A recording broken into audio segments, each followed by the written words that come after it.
Sayan au singulier, Sayanim au pluriel, c'est un mot hébreu qui veut dire celui qui aide. Donc, qui vivent en dehors d'Israël, qui sont recrutés par le Mossad et qui donnent un coup de main au Mossad. Ils relèvent du Mossad. Le Mossad a un département qui s'appelle guerre de propagande. Et ces Sayanim sont à peu près 50 000 dans le monde, 3 à 4 000 en France, 3 000 à Londres, 10 à 15 000 aux États-Unis, spécialement, enfin, regroupés à New York pour la finance et à Los Angeles pour les médias, la télévision, etc. Ils sont recrutés comment? C'est très facile. Il existe une franc-maçonnerie nationale, peut-être vous avez entendu parler, qui s'appelle le Bnei Brit, c'est-à-dire les enfants de l'Alliance, et qui regroupe 500 000 membres à travers le monde, réservés évidemment cette franc-maçonnerie, ceux qui en font partie, ce sont des gens de très haut niveau, ne serait-ce que par les contributions financières qui sont très élevées et qui vont pratiquement du cadre moyen supérieur à un parlementaire, directeur de banque, etc.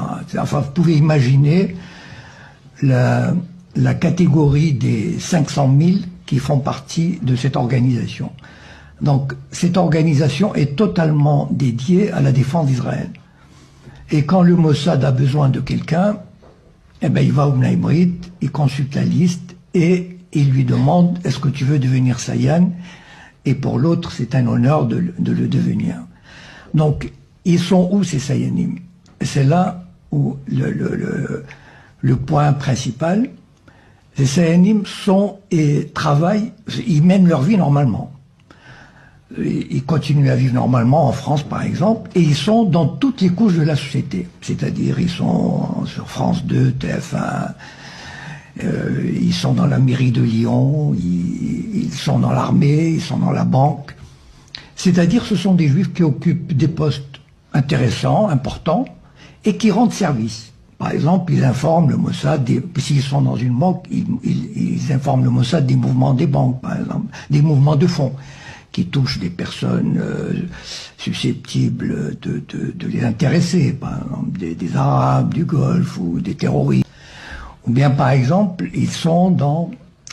tiens, à Air France, par exemple. Tout à l'heure, nous a dit qu'il y avait une liste noire. J'ai tout de suite pensé, tiens, vous savez, le CRIF, le CRIF, il est puissant, il est écouté, il est entendu, mais il ne peut pas intervenir partout. Ce sont les Sayanim qui interviennent. Les gens ne savent pas qu'il y a des Sayanim, en fait. C'est ça le truc, c'est que on a l'impression que ça vient de l'intérieur. C'est-à-dire, on dit, ah, Air France a établi une liste noire. Mais attendez, mais un Français normal, pourquoi il ferait une liste noire? Il ne ferait pas une liste noire. Quelqu'un qui est un directeur à Air France, un Français, il ne l'aurait pas fait spontanément. Parce que ce n'est pas dans la culture d'un Français de le faire, d'un employé de le faire. Par contre, un Sayan qui travaille à Air France, il peut le faire.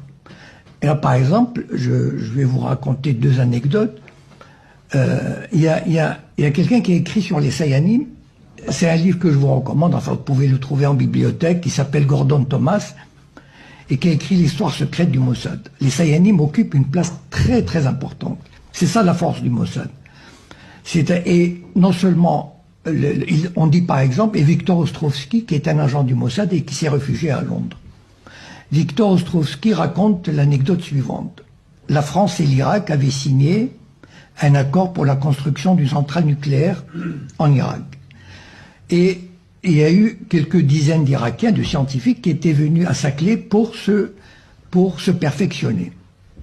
Le Mossad, qui était au courant, il avait envie d'avoir leur dossier. Pour un service secret normal, il se creuse les ménages, il se dit comment je vais obtenir ces dossiers. Est-ce que je vais faire par effraction? Est-ce que je vais essayer d'acheter quelqu'un? En tout cas, ça va lui prendre pas mal de temps. Le Mossad, c'est très facile pour lui. Il a un Sayan à Saclay. Il appelle le Sayan, il lui dit « j'ai besoin des dossiers ». Il apporte les dossiers, il les photocopie, il remet les dossiers. Par exemple, il y a une université Paris 8 qui veut organiser un colloque sur la Palestine. Ben, tiens, comme par hasard, on a des Sayanim au conseil d'administration. Eh ben, les Sayanim font en sorte, on ne dit pas, le CRIF n'a pas besoin d'intervenir. Ce sont les Sayanim eux-mêmes qui prennent l'initiative de dire « Oula, c'est une opération politique, on n'a pas à le faire, etc. » Et c'est ça qui fait la force de ces Sayanim. Ça veut dire ils ne négligent aucune structure de la société. Même chez les francs-maçons, ils existent. Un caporal d'une armée d'occupation a été enlevé par le Hamas. Du jour au lendemain, je peux vous dire, enfin moi j'ai assisté à cette campagne, du jour au lendemain, c'est très simple. Son nom a été matraqué par tous les médias, ce qui fait qu'une semaine après, je pense que personne, même au fin fond de l'Ardèche, personne n'ignorait qu'il y avait un Gilad Shalit, un prisonnier, imaginez, un prisonnier israélien au Hamas. Et son père, qui est un petit fonctionnaire, vous savez, c'est comme s'il vivait à Mâcon, l'équivalent en Israël, un patelin, c'est un petit fonctionnaire. En une semaine, il est devenu une personnalité internationale. C'est-à-dire, il a rencontré Sarkozy, Merkel, Obama, Bush, le secrétaire général de l'ONU, le pape. Mais attendez, imaginez, même un général français, on n'aurait pas fait la même chose pour lui. Un général américain, on n'aurait pas fait ça pour lui. Imaginez un instant, un petit fonctionnaire israélien qui devient l'interlocuteur privilégié du gratin mondial. Voilà la force des Sayanim. Ça veut dire, ces Sayanim qui occupent les places importantes au ministère des Affaires étrangères, dans les ministères, au Parlement, etc. Ils travaillent, eux. Voilà. Ils font en sorte que le père de Gilad Shalit soit reçu. On ne sait pas, c'est pas le CRIF qui fait ça. C'est un travail en sous-main, c'est un travail clandestin, et c'est un travail qui se fait en douce. Voilà. Et la force de l'idéologie en France et dans les autres pays vient de là.